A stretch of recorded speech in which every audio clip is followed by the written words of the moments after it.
मैं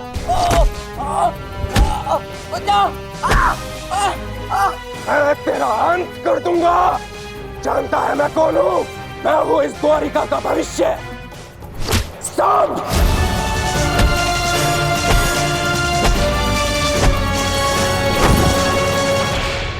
ये क्या दशा बना रखी है सांब? दिन प्रतिदिन तुम्हारा व्यवहार अशुभनीय होता जा रहा है। संभालो स्वयं को। ताऊ श्री, मुझे समझाने से पूर्व अपने छलिया भ्राता को समझाइए, जिसने बिना अस्त्र शस्त्र उठाए मेरे ससुर के कुल का नाश कर दिया। क्या वो शोभनीय था? अपने पिता के लिए ऐसा भाव पाप है। पाप तो आपके भ्राता ने किया है, मैं तो केवल मदिरा पान कर रहा हूं। संभालो अपने आप को। एक योद्धा को यह सब शोभा नहीं देता।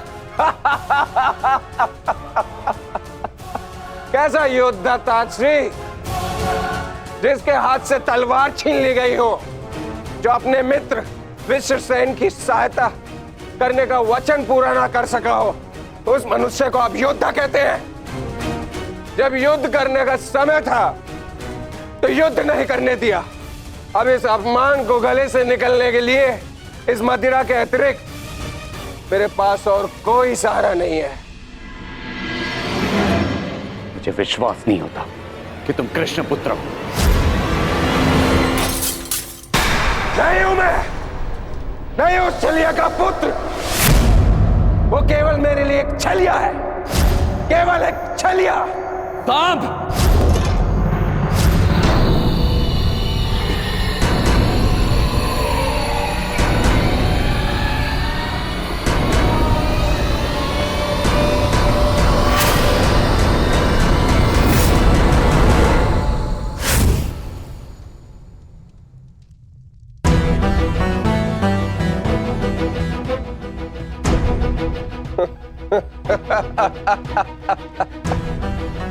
आइए आइए आइए द्वारिकाधीश, आइए। स्वागत है आपका, स्वागत है। लौट आए आप। करा इस आर्यव्रत के सभी महारथियों का अंत। कराए धर्म स्थापना के नाम पर अपना पलड़ा भारी। अब अरे अच्छी, आप देख क्या रहे? स्वागत नहीं करेंगे इनका? इतना महान कार्य पूर्ण करने के पश्चात आज लौटे हैं। आज तो राजभवन में उत्सव होना चाहिए। पांचाल, काशी, मगध, छेदी, सभी महाजनपदों के महान शासकों का अंत करवा डाला, सिर्फ धर्म स्थापना के नाम पर। अब क्या बचा पूरे भारतवर्ष में? पूरे भारतवर्ष में सिर्फ दो महान राज्य। पहला द्वारिका, दूसरा हस्तिनापुर। और हस्तिनापुर का महान शासक धर्मराज युधिष्ठिर पहले से ही अपने चारों भाइयों के साथ इनके तलवे चाटता है।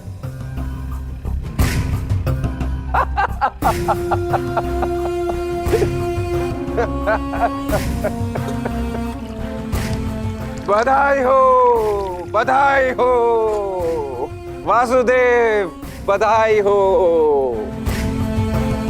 आप अपने उद्देश्य में सफल हुए। जीत गया द्वारिका महाभारत। परंतु आपने भी मूल्य कुछ कम नहीं चुकाया। हमारी 7 औक्षणी सेना का अंत करवा दिया। क्या मिला आपको हमारे वीर सैनिकों का अंत करवा कर? क्यों किया आपने?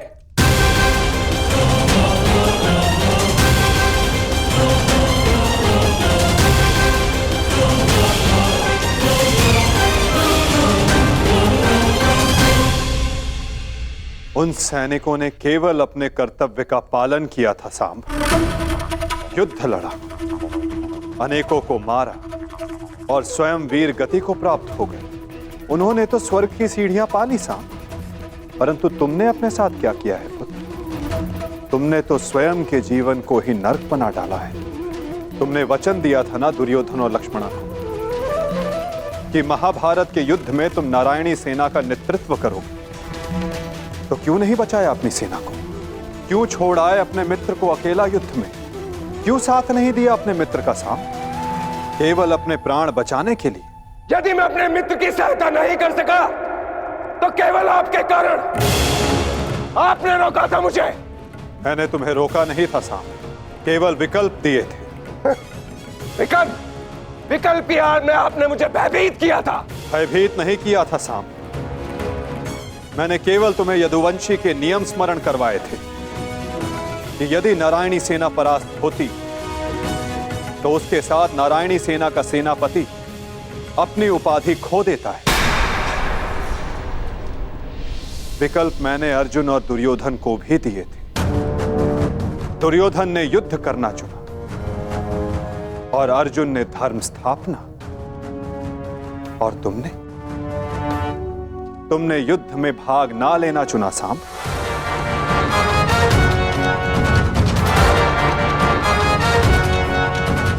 कदाचित यदि तुमने अपने मित्र वीर ऋषसेन को उस युद्ध में प्रदर्शन करते देखा होता, तब तुम्हें ज्ञात होता कि वीरता की वास्तविक परिभाषा क्या होती है साहब।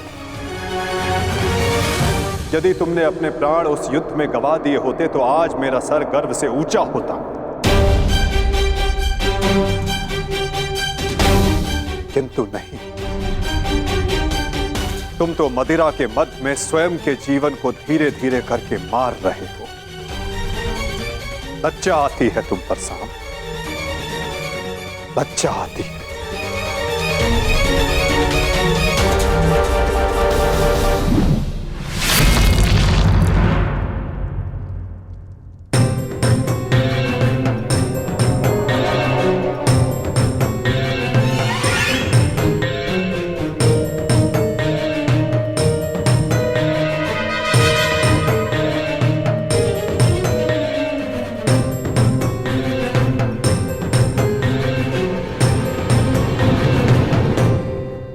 प्रणिपात पिताश्री।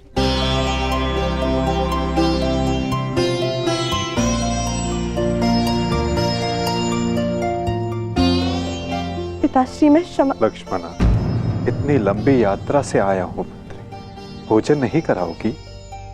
जी पिताश्री।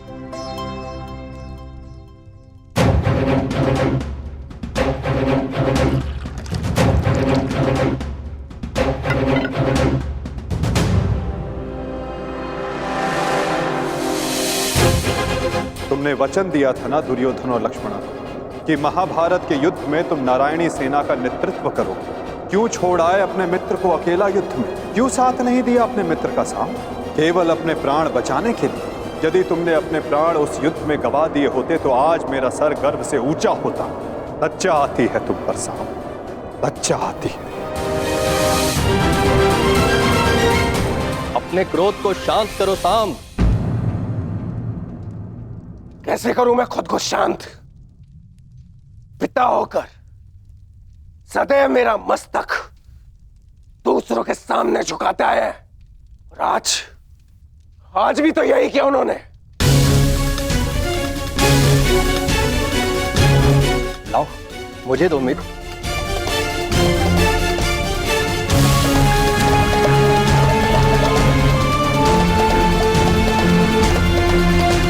लो पियो।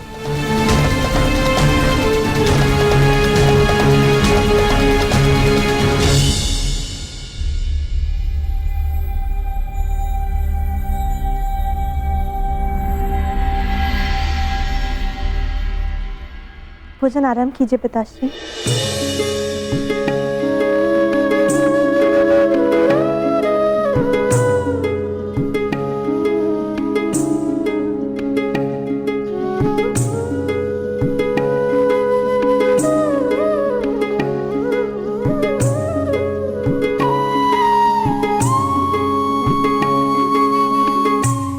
पिताश्री, क्या आप मुझे मेरे पिता के विषय में कुछ बता सकते हैं? युद्ध में क्या हुआ था?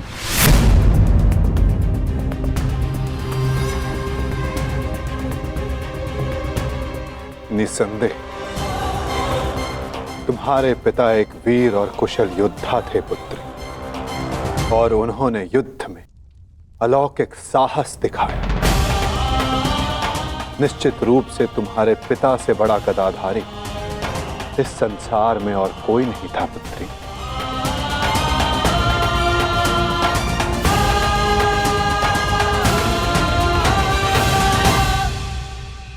यदि ये सत्य है तो उन्हें ये संसार छोड़ के क्यों जाना पड़ा पिताश्री? हमारे कर्म और हमारे चयन हमारी नियति निर्धारित करते हैं। कुछ भावों में और कुछ वस्तुओं में अधर्म का वास होता है।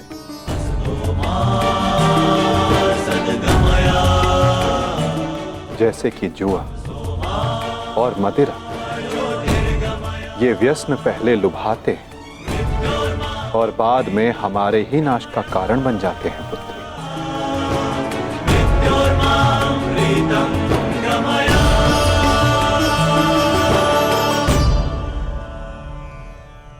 लो मित्र, पियो।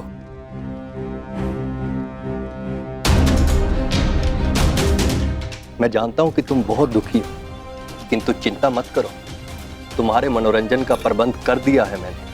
कैसा मनोरंजन?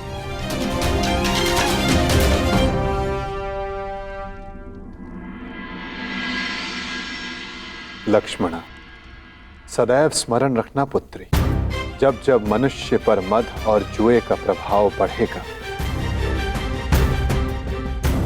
तब तब वो अपने पग अपने पतन की ओर बढ़ाएगा। संभल कर मित्र, आज का विनोद तुम्हारे मन की सारी कड़वाहट बाहर कर ले जाएगा। एक मद्दांध व्यक्ति सबसे पहले अपने बड़ों का आदर करना भूलता है, उनका अपमान करता है, उनका उपहास बनाता है और उसके पश्चात वहीं से उसका अंत प्रारंभ हो जाता है।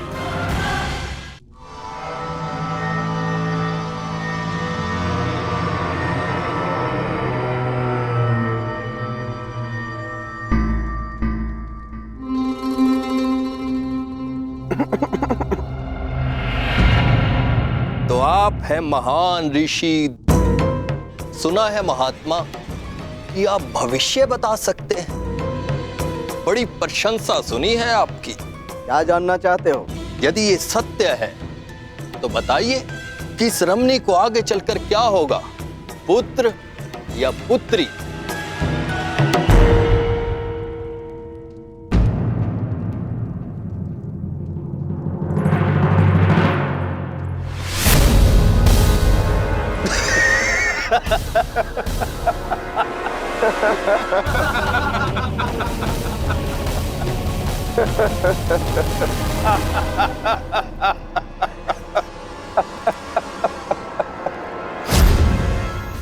और समय बताना मत भूलिएगा महाराज। यदि आपकी भविष्यवाणी सत्य नहीं हुई तो आप अपनी बाकी की तपस्या हमारी बंदी गृह में पूर्ण करेंगे।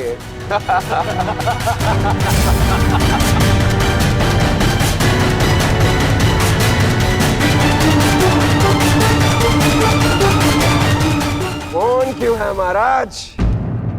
बताइए, मेरी कोख से क्या जन्म लेगा? मदिरा के मद ने तुम्हारे भीतर के मानव को सुला दिया है मूर्ख। अब तुम केवल उस मूसल की भांति हो जिसमें कोई भावना नहीं होती। वो किसी भी वस्तु पर पड़ता है तो उसे कुचल देता है। ये लीजिए पिताश्री, ये हलवा मैंने विशेष रूप से आपके लिए बनाया है।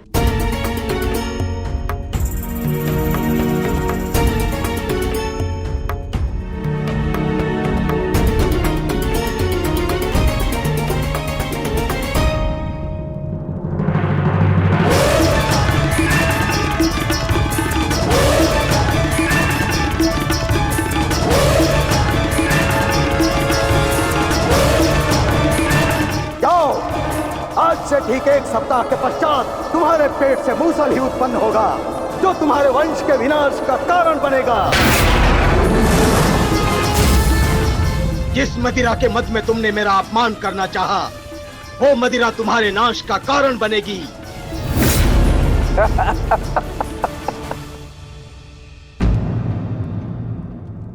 क्या हुआ पिताश्री, आप रुक क्यों गए?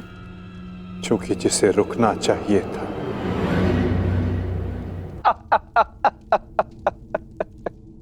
लगता है तुम्हें हमारे बंदी गृह के दर्शन करने की उत्सुकता कुछ अधिक है, इसलिए तुमने हमारा अपमान करने का दुस्साहस किया।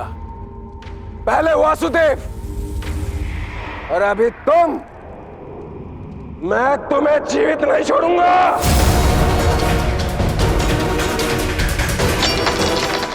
अरे ये क्या कर रहे हो मित्र? शांत हो जाओ और इनसे क्षमा मांगो ताकि अपना श्राप वापस ले ले। ये क्या कह रहे हो तुम? इस पाखंडी से क्षमा मांगू? ये एक पाखंडी है। भला कभी किसी पुरुष के कोख से कुछ जन्मते हुए देखा है? ऐसे ढोंगी साधु से डरने की कोई आवश्यकता नहीं।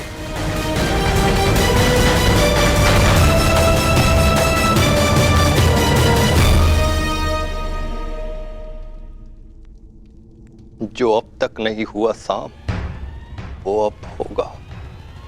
साधुओं का श्राप व्यर्थ नहीं जाता।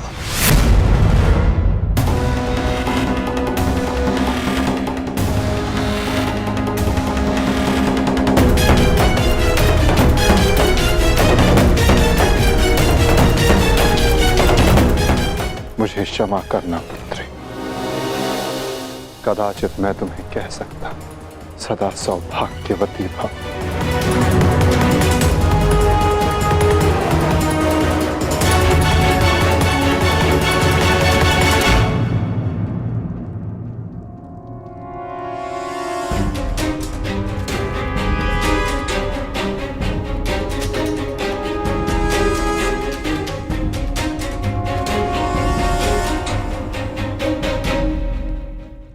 एक साधु का उपहास उड़ाना और उन पर प्रहार करने का प्रयास करना क्षमा के योग्य नहीं है सांब।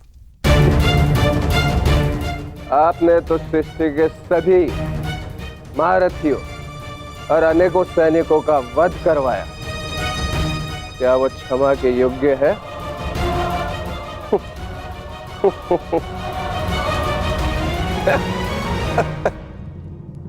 प्रतिवर्मा, तुम्हारी उपस्थिति में यह सब हुआ और तुमने साम को रोकने का प्रयास नहीं किया। क्षमा चाहता हूं वासुदेव, हम तो केवल विनोद करना चाहते थे।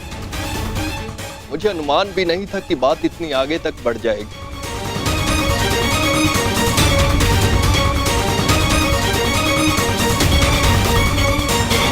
कितना समय?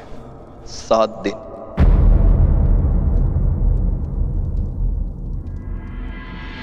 सात दिन बाद